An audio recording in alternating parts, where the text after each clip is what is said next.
नमस्कार, आप सभी साथियों का स्वागत करते हैं आपके अपने भरोसेमंद यूट्यूब चैनल विंध्य कॉन्सेप्ट के इस ऑनलाइन लर्निंग प्लेटफॉर्म पे। मैं ओझा सर आप सभी साथियों का स्वागत करता हूं।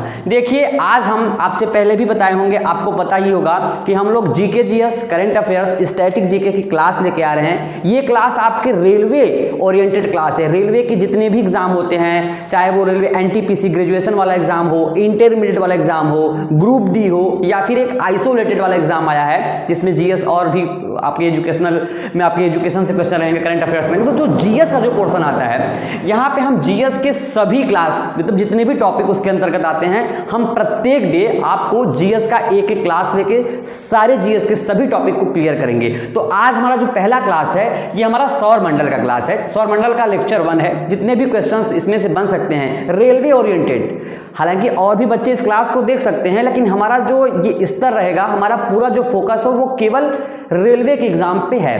तो हमारा सौर मंडल का पहला लेक्चर है। हम पहले क्वेश्चन से स्टार्ट करते हैं। प्रत्येक दिन आपको हम 20 से 30 प्रश्न कराएंगे। आज का हमारा पहला लेक्चर और पहला क्वेश्चन देखिए, सबसे बड़ा एवं सर्वाधिक भारी ग्रह। अच्छा, एक आपसे फीडबैक मैं शुरुआत में ही ले रहा हूं। अगर आपका फीडबैक रहता है कि सर बाइलिंगुअल आइए, तो मैं क्वेश्चंस को हिंदी और इंग्लिश दोनों में लिखूंगा, ताकि लैंग्वेज कोई बैरियर ना बने। जो इंग्लिश मीडियम मतलब अंग्रेजी माध्यम के जो बच्चे हैं, उनको किसी प्रकार की कोई समस्या ना हो।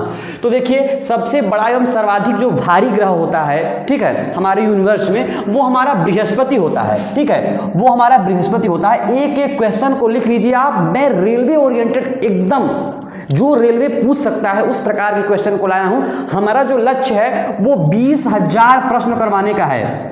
ठीक है, 20, 200, 2000, 20,000। ठीक है, तो हम 20,000 जीएस के क्वेश्चन को कराएंगे, जिसमें करंट अफेयर्स, स्टैटिक जीके और पूरा जीके, जीए, जनरल अवेयरनेस सब कुछ कराएंगे। ठीक है, तो सेकंड क्वेश्चन में देखते हैं। सबसे छोटा एवं सूर्य से निकट, सूर्य के करीब जो सबसे निकट स्थित ग्रह होता है, उसको हम लोग बुध बोलते हैं। तो अब आप बुध और बृहस्पति को कोरिलेट करके समझेंगे कैसे?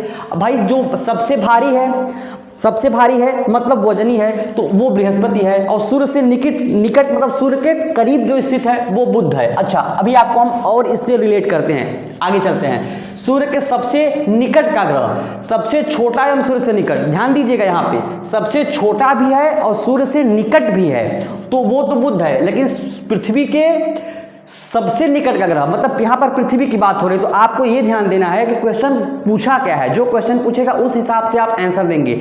यहां पे शुक्र है। अब यहां पे एक चीज और है, क्वेश्चन पूछता है कि पृथ्वी की भगनी या भोर का तारा, क्वेश्चन पूछता है, उसका भी जवाब यही होगा। तो एक अगर आपको क्वेश्चंस, एक आपको अगर आंसर पता है, तो वो बहुत सारे क्वेश्चंस का आंसर बन सकता है। ये भी आप ध्यान देंगे। उसके बाद पृथ्वी और सूर्य के सबसे दूर स्थित ग्रह, पृथ्वी से और पृथ्वी और सूर्य, पृथ्वी पर सूर्य से सबसे दूर स्थित ग्रह वो हमारा वरुण है। ठीक है, इसको आप ध्यान देंगे। अब हम कहाँ कौन से ग्रह की बात किए? बृहस्पति की बात किए, बुध की बात किए, शुक्र की बात किए और वरुण की बात किए। ठीक है, उसके बाद सौरमंडल का सबसे चमकीला एवं गर्म ग्रह, अभी हाल ही में एग्जाम हुआ है। आज मैं वीडियो शूट कर रहा हूं, आज डेट में भी बता देता हूं आपको। आज 4 फरवरी 2025 है। अभी हाल ही में इलाहाबाद हाई कोर्ट के ग्रुप सी, ग्रुप डी लेवल का एग्जाम हुआ, तो ये हुबहू प्रश्न वहां पे आया था। ठीक है, अब एक लाल ग्रह भी आपको मिलेगा, लाल ग्रह, तो लाल ग्रह मंगल होता है। अभी हम यहाँ पे आते हैं, वो भी क्वेश्चन पूछा था। तो ये आप समझ के चलिए कि जो क्वेश्चंस मैं करा रहा हूँ, ये केवल रेलवे के लिए ही नहीं है, ये आपके जितने भी एग्जाम होंगे वहां पे, जहां पे जीएस आएगा, SSC, railway, bank, one day exam जितने भी आपके होते हैं। इनफैक्ट बहुत सारे जो जैसे इंडियन ऑयल का लिमिटेड एग्जाम करवाता है। अभी आपके जो है इधर एग्जाम्स अभी थे, जो है एनडीए के और सीडीएस के, जहाँ पे जीएस का एग्जाम, मतलब जीएस जहाँ भी आते हैं, और वहाँ से क्वेश्चंस अगर आपके स्टैटिक पोर्शन से बन रहे हैं, तो वहाँ से हमारे क्लास से क्वेश्चन आना ही आना है। ये आपको आगे हम रिजल्ट में भी दिखाएंगे जब आपका एग्जाम हो जाएगा। उसके बाद सौरमंडल का सबसे चमकीला एवं गर्म ग्रह, मतलब सबसे गर्म ग्रह जो है वो भी शुक्र है, और सबसे चमकीला ग्रह भी है। मतलब शुक्र क्या है हमारा, ये आपका चमकीला भी है और ये हॉट भी है। ये आपका चमकीला ग्रह भी है और ये गर्म ग्रह भी है। ठीक है, गर्म कहीं चाहे गर्म कहीं, कोई मतलब नहीं। सर्वाधिक ठंडा ग्रह, सर्वाधिक ठंडा ग्रह वरुण जो है ये सर्वाधिक ठंडा ग्रह है। और वरुण क्या है, वरुण जो है पृथ्वी और सूर्य से सबसे दूर, मतलब पृथ्वी से और सूर्य से सबसे दूर भी है वरुण, और सबसे ठंडा ग्रह भी वरुण है। तो वरुण अगर आपको याद हुआ तो ये वरुण 2 क्वेश्चंस का 3 क्वेश्चंस का आंसर है, ठीक है। ऐसे आप कोरिलेट करेंगे तो आपको याद करने में आसानी होगी। अच्छा, सबसे अधिक उपग्रहों वाला ग्रह, मतलब कौन सा ऐसा ग्रह है जिसके सबसे ज्यादा उपग्रह हैं, तो वो हमारा बृहस्पति है, ठीक है, बृहस्पति है। और सबसे बड़ा एवं सर्वाधिक भारी भी है, बड़ा भी है, भारी भी है, और उसके ज्यादा उपग्रह भी हैं। भाई ऑलरेडी जिसके परिवार में सदस्यों की संख्या ज्यादा रहेगी वो ऑलरेडी मजबूत रहेगा और उसका एक्सपेंडिचर भी ज्यादा होगा, मतलब उसके खर्च भी ज्यादा होंगे। तो यहीं से आप याद कर लीजिए कि भाई बृहस्पति जो है, बृहस्पतिवार हैं तो वो भारी हैं, बड़ा हैं, खर्च ज्यादा होगा। इससे कोरिलेट करेंगे, आसानी होगी याद करने में, ठीक है। अभी तो पहली क्लास है, आपको इस प्रकार से मैं ट्रिक बताऊंगा ना कि एक एक प्रश्न आपको मैं क्लास में ना याद करवा दिया तो कहना, लेकिन आप लोग का प्यार, सपोर्ट और सहयोग हमें चाहिए। चैनल को सब्सक्राइब करिए, शेयर करिए, लोगों तक पहुंच बनाइए। आप विश्वास करिए कि रेलवे के एक एक एग्जाम को 20,000 प्रश्न आसान नहीं होता करवाना। मैं मेहनत करने के लिए तैयार हूं, आप क्या करेंगे, बस आपका प्यार और सपोर्ट इस वीडियो में मिलेगा। फिर देखिएगा अगले क्लास में हम कैसे तूफान मचा के आते हैं। उसके बाद बिना उपग्रहों वाला ग्रह, ऐसा ग्रह जिसके कोई उपग्रह नहीं है, तो बुध एवं शुक्र। देखिए शुक्र के कितने सारे, मतलब कितने प्रश्न का उत्तर शुक्र होता है। इसका बिना उपग्रह वाला ग्रह है, तो बुध और शुक्र दोनों बिना उपग्रह वाले ग्रह, मतलब इनका कोई उपग्रह नहीं है। इस बात को आप बेखूबी से ध्यान दीजिएगा। ये एमटीएस के एग्जाम में प्रीवियस ईयर पूछा है, याद नहीं आ रहा है 23 से पूछा था या 24 से पूछा था, जो एसएससी एमटीएस एग्जाम कराता है उसमें ये क्वेश्चन पूछा था, ठीक है। ये एमटीएस से पूछा था। ये एएचसी इलाहाबाद हाई कोर्ट में 2024 में भी एग्जाम हाल ही में हुआ है, 4-5 जनवरी को ये क्वेश्चन पूछा था। सोचिए एक क्लास से आपको मैं दिखा रहा हूं, कम से कम 10 एग्जाम में क्वेश्चन पूछे गए हैं। सौरमंडल का लेक्चर 1 20 क्वेश्चन है। आगे देखिएगा, अभी बताता हूं, मैं आपको दिखा दूंगा, प्रूफ भी कहेंगे तो कम्युनिटी पोस्ट में डाल के। अच्छा, लाल ग्रह तथा नीला ग्रह, ये भी इलाहाबाद हाई कोर्ट के ये स्टेनो में पूछा था, ये ग्रुप सी में पूछा था, ग्रुप सी में पूछा था कि लाल ग्रह किसे कहते हैं। शुक्र था, वरुण था, मंगल था, बुध था। मैं दिखा दूंगा कम्युनिटी में, अगर आप कमेंट करेंगे तो। मंगल होता है, लाल ग्रह मंगल होता है, और नीला ग्रह जो होता है पृथ्वी, भाई पृथ्वी नीला होती है, मतलब दिखाई पड़ती है। तो लाल ग्रह तथा नीला ग्रह, तो लाल ग्रह तो मंगल है भाई, मंगलवार मतलब हनुमान जी का दिन, याद कर लेना साथियों। मंगलवार हनुमान जी का दिन होता है, हनुमान जी को सिंदूर लगता है, मतलब लाल। याद आ गया? कभी जिंदगी में भूलेंगे क्या? कभी जिंदगी में नहीं भूल सकते, अगले जन्म में भी नहीं भूलेंगे। लाल मतलब हनुमान जी को सिंदूर चढ़ता है, मंगलवार का दिन होता है, तो वो लाल ग्रह, ठीक है। नीला पृथ्वी हमारा मतलब नीला दिखाई पड़ती है, मानिए जैसे आकाश नीला दिखाई पड़ता है, पृथ्वी को कोरिलेट कर दीजिएगा, मतलब विलोम प्रकार से याद हो जाएगा आपको। पीला ग्रह तथा हरा ग्रह, पीला मतलब क्या? पीला मतलब यार विष्णु भगवान, हिंदी में समझो। पीला मतलब विष्णु भगवान का दिन पीला होता है, बृहस्पति पीला होता है, और हरा ग्रह वरुण होता है। वरुण को बस याद कर लेना, मैं मंगल को भी याद करा दिया, पृथ्वी को भी याद करा दिया, और बृहस्पति को भी याद करा दिया। अगर आपको अच्छा लगेगा तो आप जरूर अपना प्यार हमको कमेंट में दीजिएगा, मैंने याद कैसे कराया, कैसे फिर बता रहा हूँ। लाल मतलब क्या? मंगल, ठीक है। पीला मतलब क्या? बृहस्पति। उसके बाद नीला पृथ्वी को मैंने बता दिया। उसके बाद वरुण बचा हरा, बस आपको हरा ही ध्यान देना है कि हरा वरुण है। लाल नीला पीला तीनों आपको याद करा दिया, कैसे? भगवान के नाम से या कोई चीज़ का एग्जाम्पल देके। यहाँ तक हम आ गए। अब एक एक प्रश्न का हमने क्या किया यहाँ पर? पोस्टमार्टम। पोस्टमार्टम का मतलब क्या? तोड़ के मरोड़ के निचोड़ के बता दिया ताकि आपको याद हो जाए, ठीक है। उसके बाद चलते हैं नेक्स्ट। चंद्रमा पर दिन तथा रात का तापमान, ये एग्जाम में आपके वनडे में नहीं पूछा था, ये मैं CUET की भी तैयारी करवाता हूँ। मेरा नाम अखिलेश्वर ओझा है, ओझा सर के नाम से मैं जाना जाता हूँ।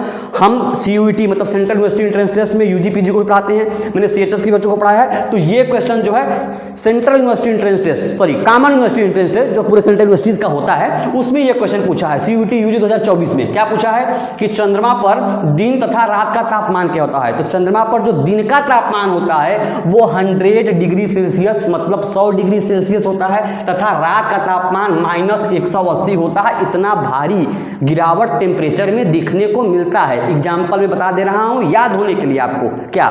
जैसे अभी केदारनाथ उत्तराखंड के एरिया में जब आप जाएंगे, उखी मठ के आगे, इनफैक्ट कह सकते हैं कि रुद्रप्रयाग के आगे, तो वहाँ टेम्परेचर में तापमान, हालांकि और बहुत सारे ऐसे स्टेट हैं, बहुत सारे ऐसे डिस्ट्रिक्ट हैं जहाँ पर तापमान में मतलब गिरावट और हाई लेवल लो लेवल देखने को मिलता है। दिन में तापमान वहाँ पर 22-23 हो जाएगा, रात में -16 हो जाता है। जब वीडियो आप देख रहे हैं, वीडियो को पॉज करके जाकर गूगल पर सर्च करिएगा केदारनाथ टेम्परेचर, लिखाएगा -8 डिग्री सेल्सियस, ठीक है। अगर रात का समय है, दिन में देखेंगे तो इस टाइम 1-2 जा रहा है प्लस में, ठीक है, तो वहाँ पर टेम्परेचर घटता बढ़ता है। आपके भारत में ऐसा बहुत ही कम, खास करके उत्तर प्रदेश, मध्य प्रदेश, बिहार में इतना भारी गिरावट नहीं होता। याद कर लीजिएगा कि चंद्रमा पर दिन तथा रात का तापमान, दिन में क्या होता है, दिन में तो 100 डिग्री सेल्सियस हो जाता है, सोचिए कितना ज़्यादा, और रात में -180 डिग्री सेल्सियस, इतना घट जाता है कि मतलब आदमी रहेगा तुरंत जो है उसका ब्लड जो है क्लॉट हो जाएगा, वाटर की सप्लाई ही नहीं होगी। ये चीज़, सूर्य का व्यास, अब ये क्वेश्चन जो है याद करना पड़ेगा, सूर्य का व्यास कितना होता है, इसको ध्यान दीजिएगा, इकाई, दहाई, सैकड़ा, हजार, 10,000, लाख, 10 लाख, 1392, ठीक है, 13,92,000 किलोमीटर, 13,92,000 किलोमीटर, कितना सूर्य का व्यास है, 13,92,000 किलोमीटर, इस चीज़ का ध्यान देंगे। उसके बाद चलते हैं सौरमंडल का सबसे बड़ा ग्रह, मैं सबसे चमकीला ग्रह की बात कर दिया, छोटे ग्रह की बात कर लिया, अब हम बात करते हैं सौरमंडल का सबसे बड़ा ग्रह, जो कि वो बृहस्पति का ग्रह है, उसको बोलते हैं गैनीमेड, ठीक है, उसको बोलते हैं गैनीमेड। इसको आप ध्यान दीजिएगा, कुछ चीज़ें होती हैं जो कि समझना पड़ता है, रटना पड़ता है, तो इसको आप रट लीजिएगा या समझ लीजिएगा, मैं समझा देता हूँ। सूर्य का सबसे बड़ा ग्रह गैनीमेड है, जो कि बृहस्पति का ग्रह है, जो कि क्या है, बृहस्पति का ग्रह है, मतलब जो पीला वाला ग्रह बृहस्पति है उसी का ग्रह है, जिसको हम लोग बोलते हैं गैनीमेड। सौरमंडल का सबसे छोटा ग्रह, सौरमंडल का जो सबसे छोटा ग्रह ये डिमोस है, ये भी काफ़ी सारे एग्जाम में पूछा है, अब मुझे उतना याद नहीं है, SSC के एग्जाम में शायद CSL में या कहीं पर पूछा है, मैं PYQ देखते रहता हूँ, एग्जाम का एनालिसिस करते रहता हूं, तो ये पूछा है कि सौरमंडल का सबसे छोटा ग्रह क्या होता है, इसको डिमोस बोलते हैं, कहीं कहीं डाइमोस भी लिखा रहता है, हालांकि शुद्ध जो है वो डिमोस ही है। ये मंगल का उपग्रह है। तो कितने ग्रह होते हैं और किस ग्रह का कौन सा उपग्रह होता है वो भी आपको बताएंगे। मैंने बोला है कि आपके GS का एक एक प्रश्न का पोस्टमार्टम करूंगा, 20,000 प्रश्न कराने का हमारा लक्ष्य है आपके एग्जाम आते आते, ठीक है। इसके बाद शनि का सबसे बड़ा उपग्रह, शनि का जो सबसे बड़ा उपग्रह है उसे हम लोग टिटान बोलते हैं, कहीं पर इसको टाइटन भी लिखा होता है, लेकिन टाइटन शुद्ध नहीं है, इसको हम लोग टिटान ही बोलते हैं, TITAN, ठीक है। हम लोग 15 क्वेश्चन देख चुके हैं और हर क्वेश्चन को बहुत ही बारीकी से समझ लिए। वलय युक्त ग्रह, वलय युक्त जो ग्रह होता है, वलय बनाता है, वो हमारा शनि होता है। आप इसको सीधे सीधे डायरेक्ट याद कर लीजिएगा। सूर्य पृथ्वी से बड़ा है, सूर्य जो है हमारा, सूर्य भगवान जो है वो हमारे माता पृथ्वी से कितने बड़े हैं, 109 गुना, 109 गुना, मतलब अगर वो एक हैं तो वो 109 हैं, ठीक है। ध्यान दीजिएगा, पृथ्वी सूर्य से नहीं, सूर्य पृथ्वी से, इसको हम कोरिलेट करना सिखाएंगे आपको, लेकिन आज नहीं, ध्यान दीजिएगा कि सूर्य पृथ्वी से कितना बड़ा है, 109 गुना। आकाश गंगा की आकृति क्या है, स्पाइरल रूप में है, स्पाइरल रूप में है। अगर आप सर्कुलर जानते होंगे, वृत्ताकार, हॉरिजॉन्टल जानते होंगे, पैरेलल जानते होंगे, तो आपको पता होगा कि वो स्पाइरल होता है। कैसे होता है, स्पाइरल होता है। तो आकाश गंगा की जो आकृति है वो हमारे स्पाइरल है, ठीक है। सबसे बड़ा तारामंडल जो है वो सेंटारस होता है, सबसे बड़ा तारामंडल जो होता है उसको हम लोग सेंटारस बोलते हैं। इसको आप ध्यान दीजिएगा, मैं यहाँ पे लिख दे रहा हूँ, अगर आपको नहीं दिखाई पड़ रहा होगा तो, ठीक है, सेंटारस। मैं, अगर आप एक बात ध्यान दीजिएगा कि अगर आप छोटे छोटे गोल को बना के अचीव करेंगे, अगर आज 20 क्वेश्चन आप तैयार करते हैं, तो मैं इतना फिर आपसे कह रहा हूं कि 20,000 प्रश्न करवा दूंगा। रेलवे के एग्जाम में एक एक प्रश्न बिंद कॉन्सेप्ट से ना आया तो उस दिन से मैं पढ़ना छोड़ दूंगा अपना, और आपको पढ़ाना भी छोड़ दूंगा। सारे क्वेश्चन तो मैं नहीं कह रहा हूँ, लेकिन हूबहू प्रश्न हमारे GS की क्लास से आपको मिलेंगे, ये हमारा आपसे वादा है और हमें पूर्ण विश्वास है। उसके बाद चलते हैं पृथ्वी का अक्षय पर घूर्णन। जो पृथ्वी है अक्षय पर घूर्णन करती है तो बहुत सारे लोग गलती कर देते हैं, पूर्व से पश्चिम मारते हैं, जबकि पश्चिम से पूर्व होता है, ठीक है। कैसे होता है, अगर आपको डायरेक्शन नहीं पता होगा तो आप ऐसे डायरेक्शन कर लेंगे तो उसको समझ सकते हैं कि पृथ्वी का जो अक्ष पर घूर्णन है वो कैसे है। यहाँ पर लिख सकते हैं ईस्ट वेस्ट नॉर्थ साउथ, ठीक है। मैं आपको अच्छे से बता देता हूँ, एक मिनट, मैं आपको अच्छे से बता देता हूं कि पृथ्वी का अक्षय पर जो घूर्णन है वो आपका जो है पश्चिम से पूर्व साइड की है, ठीक है। आपको पता होगा क्लॉकवाइज क्या होता है, एंटी क्लॉकवाइज क्या होता है। क्लॉकवाइज मतलब क्या होता है, 12 से जब घड़ी 1-2 की तरफ चलती है, जब 12 से घड़ी 1-2 की तरफ चलती है तो वो क्लॉकवाइज चलती है, मतलब ऐसे 12, 6, 3, 9, तो ये 1, 2, 3 जब चलती है ऐसे तो ये क्लॉकवाइज होता है, मतलब कि ऐसे, ये क्लॉकवाइज हो गया। और अगर ये मतलब उसकी रिवर्स चल रही है ये तो ये होता है एंटी क्लॉकवाइज, ठीक है, एंटी क्लॉकवाइज। तो आज के क्लास में सौरमंडल का हमारा लेक्चर पहला था। आपका प्यार और सपोर्ट रहेगा, फिर हम आगे और बेहतर करने का प्रयास करेंगे। पर डे, प्रतिदिन, चाहे होली रहे, दिवाली रहे, त्यौहार रहे, संडे मंडे कुछ भी रहे, लेकिन ये क्लास ओझा सर की बिंद कॉन्सेप्ट पे नहीं रुकेगी जब तक आपका एग्ज़ाम नहीं आएगा। कभी विपरीत परिस्थिति रहती है कुछ, तो वो भी आपको बता दिया जाएगा। कोशिश करूंगा कि क्लास में ज़रूर लूँ। तो आज का 20 क्वेश्चन आपको कैसे लगे, अपना फीडबैक जरूर दीजिएगा। हम आपसे मिलते हैं सौरमंडल के लेक्चर नंबर 2 में। तब तक के लिए बहुत बहुत धन्यवाद। स्वस्थ रहिए, मस्त रहिए, पढ़ते रहिए। आप सभी का बहुत बहुत धन्यवाद। 5 बजे।